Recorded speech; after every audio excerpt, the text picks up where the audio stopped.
Alors, on va parler donc de résilience âgée.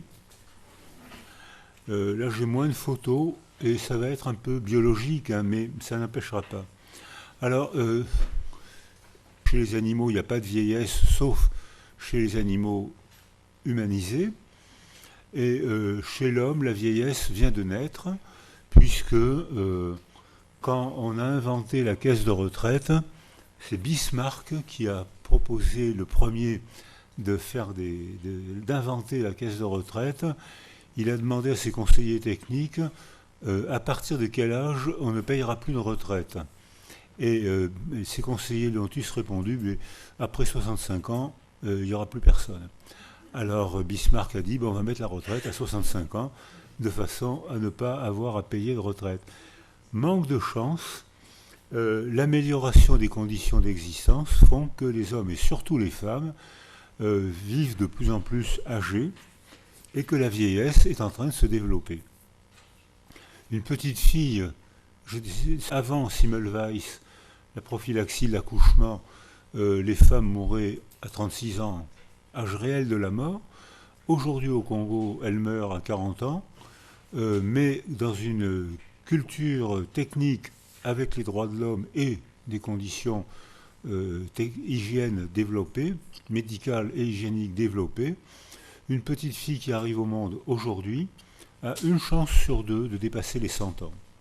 C'est-à-dire que on parle de l'étonnant bouleversement de la condition des femmes sur la planète, et ça s'est fait en 2 générations.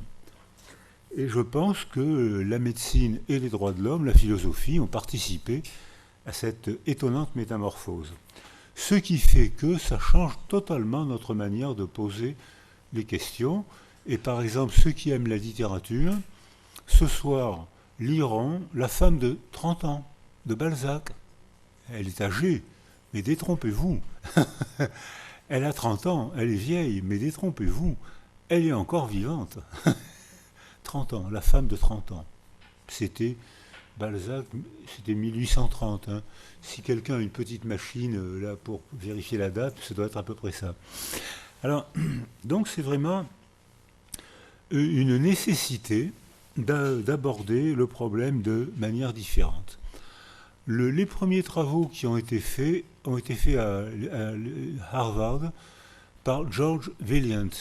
Ça se prononce comme ça en américain, mais c'est sûrement un protestant, parce que ça s'écrit Georges Vaillant, donc c'est sûrement un protestant qui a émigré à Harvard, où il est devenu professeur, et on dit George Vaillant. Ça a été le premier à faire une enquête longitudinale, parce que avec les bébés, déjà, on introduit l'histoire, hein, comme je l'ai dit pendant 2 jours. L'histoire, la culture, déjà structure la niche sensorielle des bébés, et c'est encore plus vrai pour les âgés. Et c'est-à-dire que avec un budget à l'américaine, George Vaillant, en 1920, avait commencé un travail où il étudiait 204 étudiants. Alors il y a un énorme biais, c'est que c'était des étudiants d'Harvard, et qu'à Harvard, il n'y a pas d'enfants de pauvres. Et donc il y avait déjà un énorme biais, mais c'était quand même intéressant, parce que tous les 6 mois, George Vaillant et son équipe faisaient un examen physique, médical, psychologique, social de cette population de 204 étudiants. Donc on a le bilan, et il a fait sa première publication des résultats en 1970. Et il y a des surprises. Alors d'abord, un autre biais d'observation, c'est que le travail a commencé en 1920 et qu'il y a eu le krach de 1929, et surtout il y a eu la Seconde Guerre mondiale où les Américains ont payé cher. Donc sur ces 204 étudiants, il y a eu 23 décès pendant la Seconde Guerre mondiale, plus les accidents, les maladies. Donc un nombre important de ces hommes ont disparu. Donc il y a des biais qu'on ne ferait plus aujourd'hui, mais c'est en 1920. Première surprise, ces enfants étudiants privilégiés des bien partis dans l'existence, parce que pour payer Harvard, il faut avoir des parents qui soutiennent, hein. Et les conditions, j'ai des amis qui sont profs à Harvard, les conditions d'éducation sont extraordinaires, non seulement sur le plan intellectuel, sur le plan sportif, sur le plan encadrement, c'est vraiment, sauf que je crois que c'est 30 ou 40 000 euros par an. Donc pour les familles, tout le monde ne peut pas payer ça, mais pour ceux qui peuvent payer ça, ces garçons de nantis, bien partis dans l'existence, parce qu'on n'entre pas à Harvard si on est schizophrène. Si on a une difficulté développementale, eh ben on n'est pas pris à Harvard. Donc il y avait un énorme biais sélectif, ce qui n'empêche qu'il y a quand même eu des surprises. Première surprise, sur ces enfants protégés, 40 sur 204, c'est un bon pourcentage, ont fait des dépressions nerveuses très douloureuses, alors qu'ils avaient tout pour être heureux. Ils avaient tout pour être heureux, sauf le bonheur. C'est-à-dire que 40 dépressions sur moins de 204, puisqu'il y en a beaucoup qui sont morts pendant la Seconde Guerre mondiale, donc c'est un pourcentage important. Alors donc, sur des bien parties de l'existence, la vie n'est pas facile. Sur des mal parties de l'existence, la vie n'est pas plus facile. Alors, on voit que déjà, la corrélation linéaire qu'on a dénoncée, eh bien, il n'y a pas de corrélation linéaire. Quelques-uns ont eu... alors, parmi la pathologie qu'a repéré Georges Vaillant, il y a eu ce qu'on appelait à cette époque-là des psychoses maniaco-dépressives, et qu'on appelle les bipolaires. Il y en a eu 6, c'est-à-dire c'est pas beaucoup. Et il y a eu 2 psychoses hallucinatoires chroniques, c'est-à-dire c'est une forme de pathologie mentale assez lourde, et il y en a eu 2 sur 204. Je pense que dans les quartiers difficiles, il y en a plus. Alors, donc déjà, c'est la première surprise. Deuxième surprise, ces hommes, parce qu'il n'y avait pas de filles à cette époque-là, c'était avant la guerre, quand on commençait les travaux. Deuxième surprise, c'est que ces hommes qui ont fait une vieillesse gaie, épanouie, active, ne sont pas ceux qui ont été les plus protégés. Et ceux qui ont eu la vieillesse la plus active et créative sont ceux qui ont eu des épreuves à surmonter. Donc c'est pas linéaire, et que le fracas dont on parle, dans le réel, on souffre. Hein. Le coup, on l'a reçu, la souffrance, on l'a, le deuil, la perte, on l'a eu. Eh bien, c'est un facteur de souffrance, c'est pas forcément un facteur de vulnérabilité. Et notamment, je pense à ces gens qui se sont bien développés, alors que ceux qui ont été trop protégés, famille trop protectrices, ont fait plus de dépression que ceux qui avaient, non pas le traumatisme, mais des épreuves, c'est différent. Hein. Ceux qui avaient des épreuves ont mieux évolué que ceux qui ont été trop protégés. Donc, problème, l'hyperprotection de nos enfants est peut-être un facteur de vulnérabilité. Alors, l'abandon, là, on sera tous d'accord, c'est l'altération neurologique, l'altération développementale, là, on sera tous d'accord. Mais, surprise, l'hyperprotection est peut-être, probablement, un facteur de vulnérabilité parce que l'enfant n'apprend pas à être fier de lui. Il n'apprend pas à surmonter une épreuve, donc il n'acquiert pas la confiance en lui qui lui permet, s'il reçoit un coup, et des coups on en reçoit, hein, s'il reçoit un coup, eh ben, il n'a pas appris à les surmonter. C'est donc l'hyperprotection est donc un facteur de vulnérabilité. Ce qui ne veut pas dire qu'il faut fouetter nos enfants pour les rendre dur au mal. Hein. Qu'il faut maltraiter les enfants pour les rendre dur au mal. J'ai répété plusieurs fois à quel point c'était une agression grave, cérébrale et psychologique pour un enfant d'être maltraité. Donc ça veut dire que ces gens-là, alors il y avait des démences, il y a eu quelques démences, et pas plus que dans la population générale, et même plutôt moins. Et on sait maintenant que les facteurs de protection contre la démence, c'est tout simplement l'hygiène de vie. Hygiène de vie, c'est-à-dire sport, c'est-à-dire pas de cigarette, pas d'alcool, Je suis désolé de dire ça, mais l'alcool n'est pas un facteur de protection. Alors qu'il y a quelques générations, j'ai vu des affiches où on demandait aux mineurs de boire du vin. Parce qu'on disait ne buvez pas d'anis, l'anis, ça rend fou, mais buvez du vin, ça protège. Et donc, les conditions de travail étaient tellement douloureuses pour les mineurs et les ouvriers qu'on les encourageait à boire du vin, et que, bien sûr, c'est les femmes qui allaient toucher le lendemain ce qu'avait gagné le mari, parce que sinon, il buvait ce qu'il avait gagné. Et c'est les femmes qui, tous les jours, allaient toucher ce qu'avait gagné le mari. Et je ne sais pas quelles étaient les normes à Mons, chez les mineurs de Mons, mais je sais que chez les mineurs de bauxite à Brignoles, c'était 15 wagonnets par jour. Et pour charger 15 wagonnets par jour, il fallait vraiment être en pleine forme physique. Et que la terreur de ces hommes, c'était d'avoir mal au dos, parce que s'ils avaient mal au dos, ils ne chargeaient pas 15 wagonnets par jour. Et comme il n'y avait pas de frigidaire, les femmes allaient chercher la paye du mari, puis elles allaient faire le marché. Et puis, si le mari avait été malade ou s'il avait mal au dos, elles achetaient pour ce que le mari avait gagné. Et beaucoup d'enfants m'ont expliqué que le soir même ou le lendemain soir, il n'y avait plus rien à manger. Et j'ai une histoire qui montre à quel point... Donc ça, les jeunes ne le savent pas. Je l'ai souvent raconté, et beaucoup de jeunes me disaient « Mais vous nous racontez le Moyen-Âge ». C'est l'histoire de vos grands-parents que je raconte. C'est pas le Moyen-Âge. Mais les grands-parents l'ont peu dit ou l'ont pas dit, si bien que les jeunes font un anachronisme et ils croient que nos valeurs d'aujourd'hui, c'était les valeurs de 2 générations avant.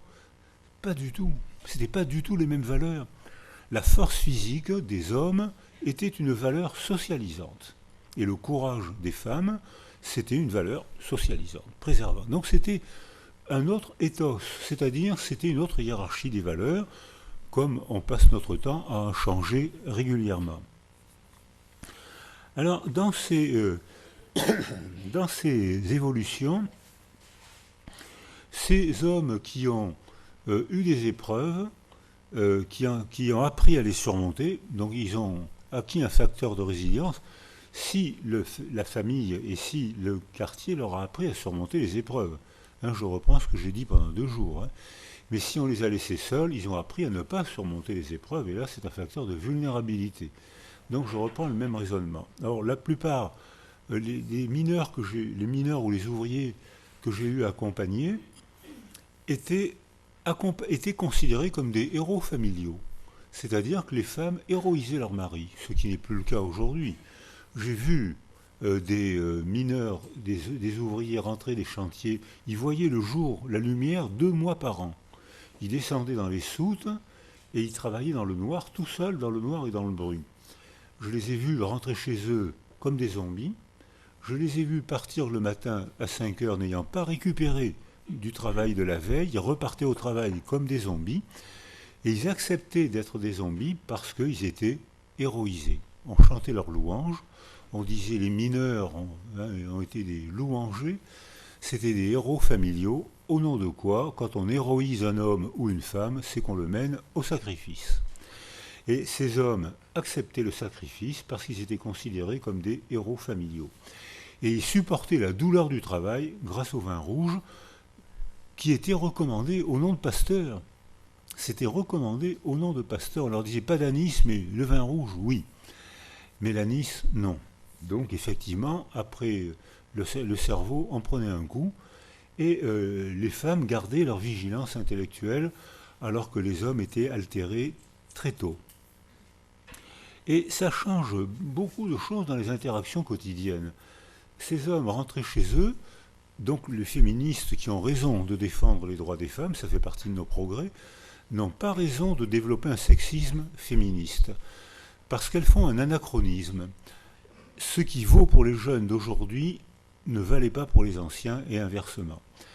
Les hommes rentraient après 10 ou 12 heures de travail par jour, ils ne pouvaient pas vivre sans femme, parce que quand un homme travaille 12 heures par jour, il ne peut pas faire les courses, il ne peut pas faire la cuisine. Quand il est hébété par la fatigue musculaire, il rentrait. Et en effet, les femmes les servaient à table. Ce que les jeunes femmes considèrent aujourd'hui avec indignation. Alors les femmes les servaient à table et les lavaient. Si, hein, demande à ta femme de te laver, tu vois. Donc, c'est ça. Aujourd'hui, c'est votre affaire, hein, vous lavez votre mari si vous voulez, hein. Moi, ça me regarde pas. Mais dans le contexte des ouvriers, ça n'avait pas du tout la même signification que ce que ça peut prendre aujourd'hui. Les femmes ne se sentaient pas asservies de servir leur mari à table et même parfois de le laver, parce que sinon elles ne mangeaient pas. Aujourd'hui, où il n'y a plus de sexualisation du travail, les femmes font tout ce que font les hommes également et souvent mieux. Ça n'a plus de sens de servir son mari à table, sauf si on veut lui faire plaisir. Et ça n'a plus de sens de laver son mari, sauf si, mais ça c'est votre affaire, hein, débrouillez-vous. Donc, donc, il faut bien replacer, pour comprendre un comportement, la signification d'un comportement ne peut prendre sens que dans son contexte. Sinon, on fait de l'anachronisme. Ces hommes qui ont été des privilégiés à Harvard et qui ont eu des épreuves et qui ont été entraînés à surmonter ces épreuves ont eu une vieillesse de fait.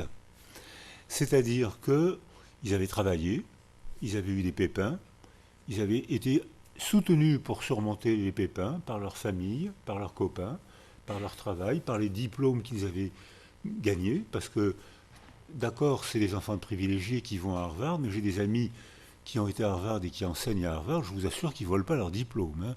Ils ne volent pas leur diplôme, mais un gosse de pauvre a du mal à y aller. Ils peuvent y aller. Notamment, ils peuvent y aller parce qu'il y a un système d'alumni où les anciens donnent de l'argent aux jeunes, parce qu'il y a un système de bourse, parce qu'il y a un système de travail possible pour les étudiants. Ils font les jardins, ils font du sport.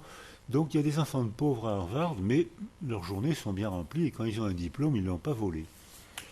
Quand j'ai commencé médecine, il y avait 12-13% d'enfants de pauvres dans les facultés de médecine françaises et on trouvait que c'était honteux, que c'était trop peu.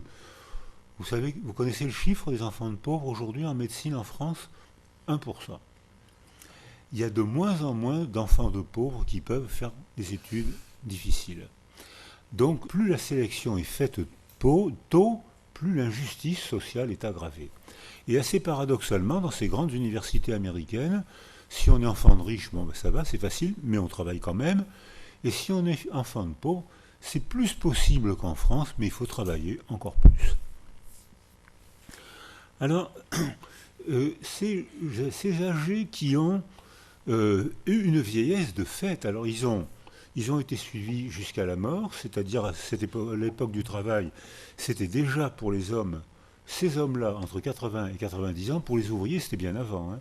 Pour les ouvriers, c'était 65 ans, mais pour ces hommes-là, et les facteurs qui leur permettaient d'avoir une belle vieillesse, les facteurs qui leur permettaient de lutter même contre la démence, c'était l'hygiène de vie, tout simplement. C'est-à-dire un peu de sport, pas trop d'alcool, pas trop de graisse, etc., ce que les publicités... Et ces hommes-là qui l'ont fait, ils ont eu des pépins, ils les ont surmontés, et ils ont eu une vieillesse de fait. C'est-à-dire qu'ils continuaient à travailler, ils continuaient à faire du sport, ils continuaient à voyager, et ils étaient moins malades physiquement et moralement que la population générale. Moins malades que la population générale. Donc on commence à avoir mais ça c'est la vieillesse réussie, c'est-à-dire que ce n'est pas la vraie résilience. Hein. Pour parler de résilience, il faut qu'il y ait un trauma, il faut que le cerveau soit hébété, que le psychisme soit en agonie. C'est pas l'épreuve, je reste moi-même, alors que dans le traumatisme, je suis en agonie cérébrale ou psychique. Donc c'est pas pareil. Alors quand on arrive au grand âge, on a constaté qu'il y avait des mécanismes. Georges Vaillant était psychanalyste. Alors il a analysé comment étaient ces personnes âgées avec son outil de pensée psychanalytique. Et il propose 3 mécanismes de défense. Les mécanismes de défense négatifs, les mécanismes de défense qu'on peut momentanément accepter, et les mécanismes de défense résilients, facteurs de résilience, constructifs. Mécanisme de défense négatif, qu'on a tous pratiqué, le déni. Ce que j'ai à te dire, c'est trop dur, je n'ai pas la force de l'affronter, je n'ai pas la force de te le dire, laisse-moi tranquille avec tout ça. On est protégé, On est protégé et ça nous empêche d'affronter le problème. J'en reparlerai tout à l'heure sur le plan neurologique. C'est-à-dire que mécanisme de défense négatif, le clivage. Moi, traumatisé, je ne peux dire que ce que vous êtes capable d'entendre. Je suis coupé en deux. Moi, je me protège, vous êtes trop protégé, puisque je ne dis que ce que vous acceptez d'entendre. Mes enfants sont moins protégés. Mes enfants apprennent à avoir un père, une mère, qui est parfois sécurisant, parfois angoissant. D'où ce que j'ai répété plusieurs fois, les enfants de parents traumatisés, ont plus d'attachement ambivalent que la population générale. Donc, on voit que la manière dont les parents se défendent contre le trauma protège les non-malades, protège un peu aussi les patients et ne protège pas les enfants. C'est-à-dire que là, on voit comment quelque chose se transmet. Parce que le clivage, le déni, dont j'ai beaucoup parlé, coupe la personnalité en deux. Alors, il y a des mécanismes de défense momentanément acceptables, c'est le déni dont j'ai parlé tout à l'heure. Et comme on a constaté après les attentats, ou après les soldats français qui sont en guerre actuellement, au Mali, en Afghanistan, en Syrie, on ne peut pas les faire parler trop tôt. Il y a un moment où il faut les sécuriser avant de les faire parler. Et maintenant, il y a des sas en Chypre, où quand les soldats sont rapatriés, ils ne rentrent pas dans leur famille tout de suite, ils vont passer quelques semaines, ils ne sont plus en uniforme, mais ils sont en uniforme de sport, enfin, voilà, ils sont quand même habillés tous de la même manière, ils ne parlent pas de la guerre, ils font du sport, ils se décontractent, et peu à peu, ils commencent, et ceux qui sont sécurisés, peu à peu, commencent, s'ils le souhaitent, trouvent quelqu'un avec qui parler de l'horreur de la guerre, de toutes les guerres. Hein. Chaque guerre a son type d'horreur. Il y a eu les génocides du XXe siècle, il y a le djihadisme actuellement qui met les enfants en première ligne, et pour les soldats, c'est traumatisme effrayant. Donc, et pour les enfants, c'est la mort. Donc, il y a un processus dont j'ai souvent parlé qui est nécessaire. Et parmi les mécanismes de défense constructifs, il y a l'altruisme, c'est-à-dire ce que j'ai entendu quand j'ai travaillé avec l'UNICEF, avec les enfants soldats au Congo, l'altruisme, quand je demandais à ces enfants qui étaient très altérés, ils avaient de 8 à 12 ans, ils avaient subi, vu ou fait des choses terrifiantes, et je n'allais pas leur poser des questions. Parfois, ils avaient été obligés de tirer sur leur famille, de tuer leurs propres parents, d'assister au viol de leur mère. J'allais pas les questionner là-dessus, j'allais pas leur poser. Alors je leur racontais des histoires, et j'avais dit aux gens de l'équipe à l'UNICEF, voilà, on ne pose pas une seule question, on parle de nous. Et je leur parlais de mon expérience, de mes expériences de la guerre de 1940, la guerre d'Algérie, et je leur disais, voilà ce que j'ai vécu, voilà mon témoignage. Dites-moi ce que vous en pensez. Et les enfants jugeaient, c'est-à-dire apprenaient à juger. Ah non, et ces enfants soldats, qui étaient souvent des petits tueurs, ces enfants soldats, ah non, ça c'est pas bien, non, il fallait pas faire ça, il fallait réagir comme ça. Non, ça il n'aurait pas fallu. Je les entraînais par mes questions, je leur posais pas de questions directes, je leur parlais de moi. Et eux, quand ils me répondaient, ils me parlaient de leur conception de la guerre, et c'est eux qui jugeaient ce que j'aurais dû faire, ce que mon contexte aurait dû faire, ce que ma culture aurait dû faire. Je leur demandais leur avis. Je les remettais en position de juge. Je leur redonnais une dignité. Et la plupart de ces enfants soldats, certains voulaient devenir journalistes. Pourquoi ? Parce qu'on ne peut pas on ne peut pas taire un crime pareil. Il faut qu'on fasse savoir, il faut qu'on témoigne que c'est un crime immense, on ne peut pas se taire. Et d'autres voulaient devenir médecins. Pourquoi tu veux devenir médecin ? Parce que moi je sais à quel point on souffre, donc je veux soigner ces enfants. Et beaucoup voulaient devenir prêtres. Le Congo est encore marqué par le catholicisme, même si l'islam se développe beaucoup, les sectes se développent énormément, c'est encore le catholicisme qui marque la culture congolaise. Pourquoi est-ce que tu veux devenir prêtre ? Parce que je ne me sens bien qu'à l'église. problème, alors que le fanatisme est une déclaration de guerre, quel que soit le fanatisme, ces enfants-là avaient besoin d'une religion pour se sentir mieux. Donc, problème qu'on va essayer, dont on parlera tout à l'heure, sur le retour du religieux chez les personnes âgées. On va en parler tout à l'heure. Donc, mécanisme de défense très constructif. J'ai besoin de comprendre, j'ai besoin d'apprendre à juger, j'ai besoin de donner, j'ai besoin de m'engager, j'ai besoin d'entrer dans une association pour essayer de comprendre le malheur qui m'est arrivé et ne plus être une chose bousculée par le malheur et redevenir sujet de mon histoire, sujet de ce qui m'est arrivé. Je reprendrai ma dignité le jour où j'aurai compris, où j'aurai déclenché un processus de compréhension. Alors, donc, parmi la mentalisation, la créativité, et ce que j'ai souvent dit, parmi les mécanismes de défense résilients, il y a l'humour.